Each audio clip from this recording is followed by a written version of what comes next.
Hello, this is Matt on the Lambo channel. Central bank digital currencies make XRP irrelevant. So says prominent crypto analyst Matty Greenspan. He's been in the news, well, at least crypto media news, a lot lately. And I made a couple videos about him. One of them I put out yesterday, and it was covering comments that he made about Ripple and XRP, primarily negative statements about Ripple and XRP. So put that video out yesterday. He ended up seeing that video and then had some additional thoughts on Ripple and XRP, and I just I could not disagree more with him. And so I'm going to share with you his thoughts and my response to that. And I would like to be clear at the outset, and I said the same thing yesterday, that I'm all about polite discourse, and he's been perfectly fine. But I just want to be clear that when I'm disagreeing with someone, sometimes there's this human inclination to just think that it's something that should be taken personal. And so I just want to be extra clear right here, because this video may well get back to him as well. That there's certainly no intent to come off like as if I'm attacking or anything like that. It's not my intent to be rude. It's my intent to make clear that I disagree. I feel differently. I just have a different opinion than Matty Greenspan. And so I would like more thoughts, frankly, on what Matty believes and why. And I'll get you all caught up to speed here. But I'll tell you what. Part of what I said yesterday was that it doesn't seem to me that Matty has formed his opinion with the necessary amount of really just required information about XRP usage between banks and remittance companies as a bridge currency. I don't think that he has a full understanding of the ecosystem. That's how it seems to me, and I'll explain why. But I'll tell you what. Before going any further here, if you would please delicately tap that like button, and if you are a fan of Ripple and XRP and adult reasonable discourse, if you agree it's okay for adults to be nice and disagree still, go ahead and subscribe to the Lambo channel, because I love engaging in critical thinking, and on the off chance that I'm actually wrong, if you can prove it to me, hey, I'm happy to admit it, because then I can stop being wrong, because who the hell wants to be wrong? So here's where this, close to where it started anyway. Here's an article from You Today, which I mentioned yesterday, titled, Ripple's XRP may get serious rival. Utility settlement coined by UBS, says Matty Greenspan. And so there was a lot going around here. I don't really want to cover this anymore. I just was kind of citing that this is where it came from. There's a tweet on the screen here, and he mentioned that on January 3rd that he was going to be putting out a newsletter including more information about XRP as a bridge for central bank digital currencies. And so here's the piece right here. And I'm going to cover just the tail end of it. And again, if you want the further in-depth analysis of how I took all of this, feel free to check out the video from yesterday. But here's how I wrapped up what he had to say about this.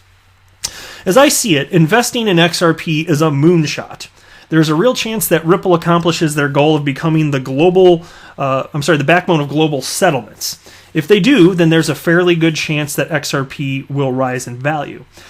However, there's an even greater chance that they don't, that some competitor grabs their win, or that CBDCs, central bank digital currencies, become widespread and efficient enough that they don't need a middleman. And there we go. Okay, so this is key right here. And this is where I don't think that he fully fleshed out conceptually why that doesn't make sense. Central bank digital currencies becoming, quote, efficient enough that they need a middleman. Because understand, central bank digital currencies always require a central authority. The fact that a central authority exists for either a stable coin or a bank coin, central bank digital currency, any of those, means that it cannot solve the problem, because the problem comes down to trust. And then he writes this, which is why we need to always be cautious when dealing in high-risk assets. Diversify your portfolio and never invest more than you can afford to lose. Maybe not the answer you were looking for, but it's the way I see things right now. Hope I'm proven wrong. And so he hasn't said, and by the way, I'll mention this too. I suspected he was a Bitcoin maximalist, and just by happenstance today, I just saw this tweet from him today that states, I am a Bitcoin maximalist. That's from Matty Greenspan. So just to be clear, because I kind of mentioned yesterday it sounded like he might have been, and just by chance, this is a completely unrelated thread. He just happened to have responded to somebody and wrote, I am a Bitcoin maximalist.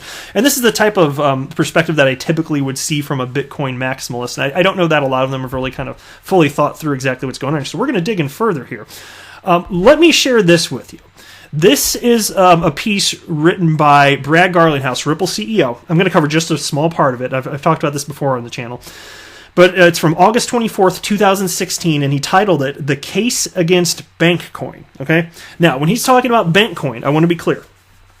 He's talking about cryptocurrencies created by banks, but understand that any cryptocurrency that has a central authority, whether the central authority is a bank or whether the central authority is a government entity, they're all centralized. They cannot resolve the trust issue. So let me share just a little bit of this. So even though he's talking about bank coins here, when you hear bank coin, just understand still it applies exactly to central bank digital currencies, period. And so here's what he wrote. Where do I want to jump here? Okay, so he was talking about how UBS and Deutsche Bank, Santander, and BNY Mellon announced their utility settlement coin, a new digital asset that they hope will become the industry standard for blockchain settlements. And this is from 2016, so he writes, they expect banks will initially use the coin for post-trade settlement and clearing by early 2018, after they secure a blessing from regulators and central banks. While this development signals significant market traction for an institutional use of digital assets, I have to say it's deeply misguided. A bank-issued digital asset, again, and this is, again, I want to be clear, the same with central bank digital currencies, a bank-issued digital asset can only really efficiently settle between the banks who issued it. Then, two scenarios can play out. Scenario one, all banks around the world put aside competitive and geopolitical differences, adopt the same digital asset, agree on its rules, and harmoniously govern its usage. Fat chance. Scenario 2, the more likely scenario. Banks not in the issuing group issue their own digital assets with their own sets of rules and governance. And then he writes, we're kind of already seeing this as the FT points out, which is another site, with Citi's Citicoin and Goldman Sachs Settlecoin. And so that's really the one part that I wanted to cover. This is a great piece that he wrote up here. And then you can also see there's after that, JP Morgan coin, that's been in the news after this. It didn't exist back then, not even conceptually.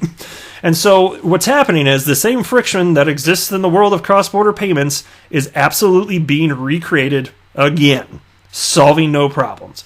So let's go ahead and jump further. Now, here's the tweets that's from today that got this all going here. Let me scroll to the top.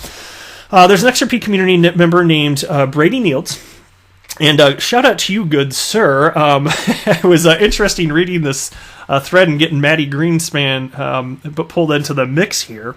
And so Brady Nields wrote this.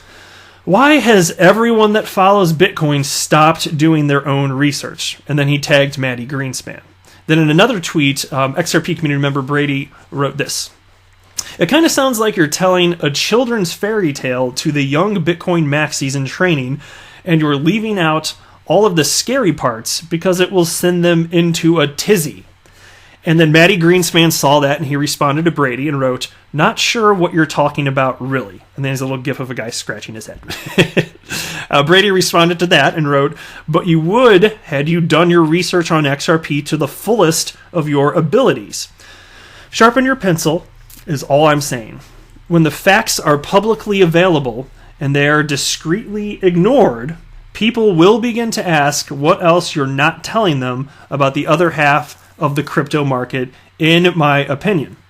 And Maddie Greenspan responded, not sure I like what you're implying here, Brady. Okay. And then Brady responded to that with a link to my YouTube video, which covered Maddie Greenspan's comments. And again, I made this video yesterday. Brady wrote, then keep the research going until you get to the bottom of the truth. And so in that video, part of what I was talking about is how Maddie Greenspan, it's like he started asking some pretty reasonable questions, thinking conceptually about the concerns, perhaps the hurdles that Ripple could run into in terms of XRP being adopted. Why would it make sense as opposed to just using a bank coin or some sort of stable coin? All reasonable questions. And I asked them myself shortly after I entered the world of crypto. I had a lot to learn, and there were completely legitimate questions. And thankfully, there were some pretty solid answers. And since I found answers that were to the positive, it led me to have more confidence in the adoption of XRP for that use case specifically. And so here I am. Obviously, I'm over 2 years later, and so to me, the argument pro XRP. There's no reasonable counter argument, big picture. Like there isn't anything that can't logically be overcome. And so, again, perfectly reasonable the types of questions that he was asking, the concerns voiced, but he didn't get to the final conclusion of where this is all going. So take a look at this. So Maddie watched the video that I put out. Here's his response. Geez, it's like the blind leading the blind over there. So apparently, I'm blind and I'm leading you and you're blind. So there you go. So I did get a kick out of that. The blind leading the blind. Okay. Anyway, how many times in a single video does the host say, and that's me, I don't have a financial background, and yet you taking his regurgitated word like gospel? Well, look, I think it's pretty irresponsible of me to state on more than one occasion that I don't have a financial background, because I want to be transparent. I don't want to pretend to be somebody I'm not. I've always been very transparent that I'm just an enthusiastic member of the XRP community. I really enjoy tracking this stuff on a daily basis and reporting on the news by making YouTube videos. It's just a really fun hobby of mine, so that is what it should be taken as. Everybody, I always encourage thoughtful discourse. I love critical thinking. And so I'm certainly not insisting anybody take my word as gospel. I don't think anybody is. But anyway, he ultimately wrote, same stale talking points we've heard 1,000 times. Okay, talking points, but then here's what my response to that is. You've got the same bogus concerns about XRP adoption that I've heard 1,000 times, many thousands of times from Bitcoin maxis. And then even when the reality of the truth of why those concerns should not actually be concerns are pointed out to you, you just say no, you stick your head in the sand, kind of Bitcoin maxis in general, and you don't ever give a legit reason as to why the stance that we in the XRP community, and me specifically, Moon Lambo, holds, you don't give a reason as to why that's wrong. Nothing. I didn't hear anything here. And so Brady Nields ended up tagging me, which is how I found out that this thread was going on here. And he wrote this, and he tagged a bunch of others in the XRP community. And Brady wrote, none of you have a financial background. Your research is so futile. And then Matty Greenspan responded, okay, my point was that Moon Lambo hasn't exactly done his own research here. He's simply repeating things heard in the echo chamber. Okay, well, how are you defining research? Because here's what actually happened. I entered the world of crypto, and before I even considered myself to be part of the quote-unquote XRP community, I had some serious questions I wanted answers to, because I wasn't sure if I was going to continue to invest in any cryptocurrency or if it would even be XRP until I found answers that satisfied me appropriately. And so me seeking out that and finding those answers, to me, that's doing research. It doesn't mean that I came up with the answer as an original thought all on my own. I learned from others, Is that not a reasonable definition of research? Is looking the stuff up myself. And so he's simply repeating things in the echo chamber. No, look, here's what's happening. I learned certain things from other people, and those things that I agree with, I share in the channel. I also share things that I disagree with on the channel. So echo chamber, I think that indicates, when people use that term, that's an indication that they're implying somebody has just drank the Kool-Aid and thinks nonsensical things. What I'm doing is I'm stating a case. I'm making my case, and I'm laying. Look, there's a premise, and there's logic that leads to conclusions here. And if you can tear down my logic, I am interested in that. It's not about just being in a quote-unquote echo chamber. And then he writes, so here's the terms that he doesn't like from me, apparently. He writes, walled garden, and then he writes, in quotations, banks need trust at all.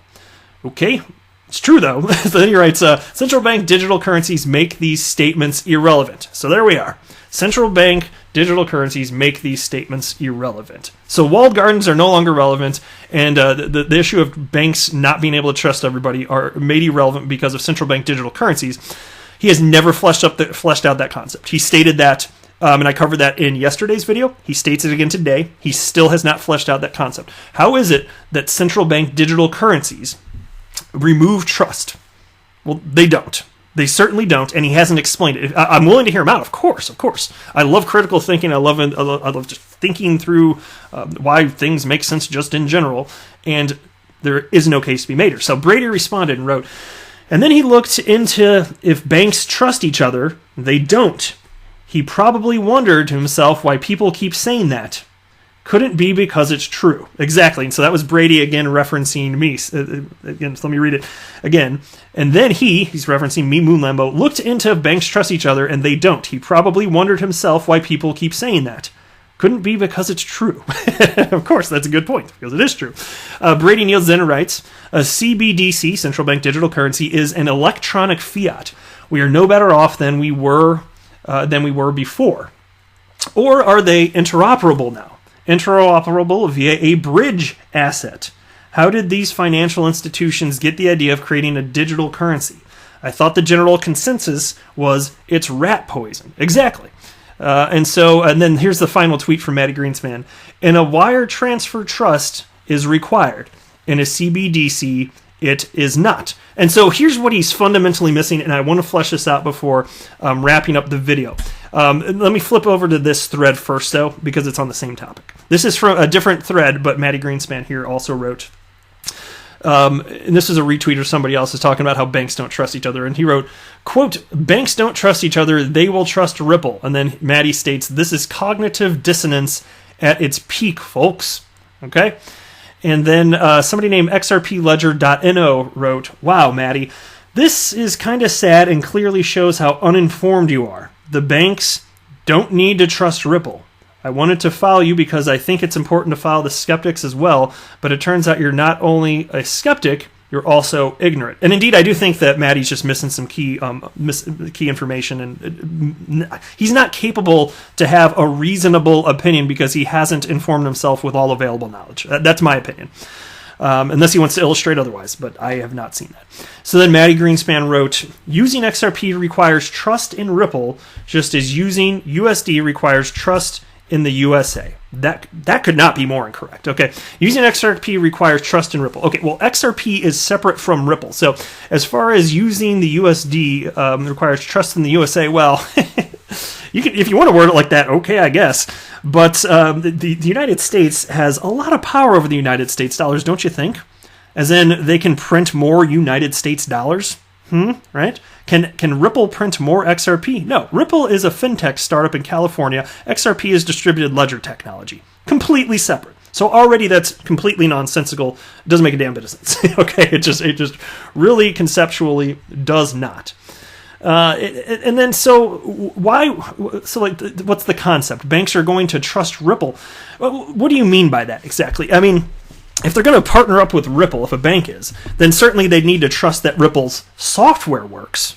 But the software is not XRP. That's not what I'm talking about. I mean, okay, but I don't think that's what he actually meant. What I think he meant was XRP, based on the context of what he's written here. So why would they trust XRP? Well, first of all, I mean, all you have to do to trust XRP is trust cryptography. It's like Bitcoin in that sense. If you trust cryptography, the double spin problem's been eliminated thanks to the consensus mechanism within the XRP ledger, all that.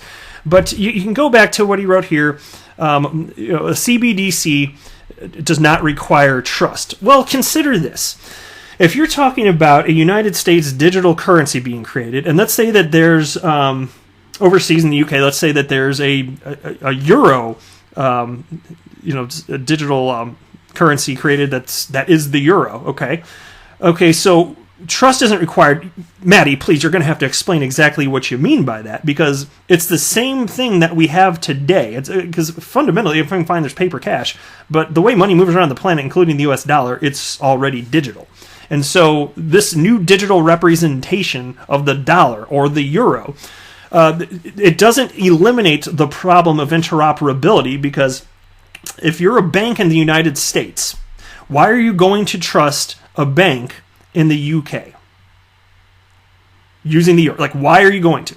And so you can see right there, and this is the key piece that he's missing, having this technology, central bank digital currencies, does not at all eliminate that concern. And that is so key. That is so key to this.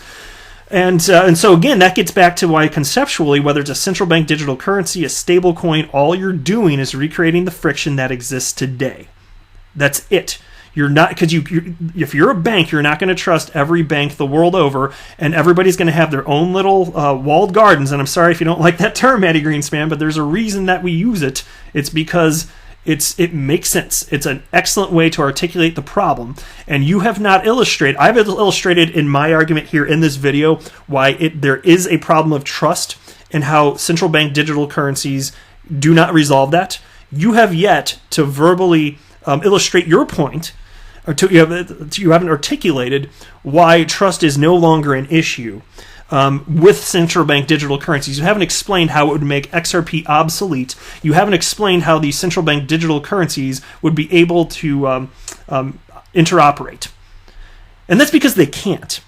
And so until you have answers to those questions, I'm sorry, I respectfully state, and I do mean that respectfully, that you're wrong. Okay, so I do disagree with you.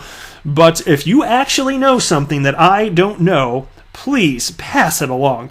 And if you're so sure that XRP doesn't make sense, I want to know what you know that the 24 customers of Ripple that are using XRP via on-demand liquidity, I want to know what you know that those customers of Ripple using it don't know. Please articulate that to me. Why do they find it valuable, but you know better? You know that it's not the case. Okay, it just doesn't make any sense to me. But I'll wrap it up there. It's fun to think through all this stuff here, but I really hope we can get some more concrete reasons from Maddie Greenspan as to why I am wrong and why it doesn't make sense for banks to utilize XRP as a bridge currency. I want to understand how central bank digital currencies solve the problem of interoperability. And I mean that, how is it going to, because I want to know if he understands how the correspondent banking system works, even just on a high level. And if he does, what fundamentally changes about the correspondent banking system that eliminates the trust issue? I want an answer to all those things, and then we can move forward. But until I hear some of that, I'm sorry, I just got to firmly disagree. But I'll wrap it up there. I am not a financial advisor. Do not buy or sell anything because of anything that I say or write. That would be a very, very, very bad idea. Until next time, to the moon, Lambo!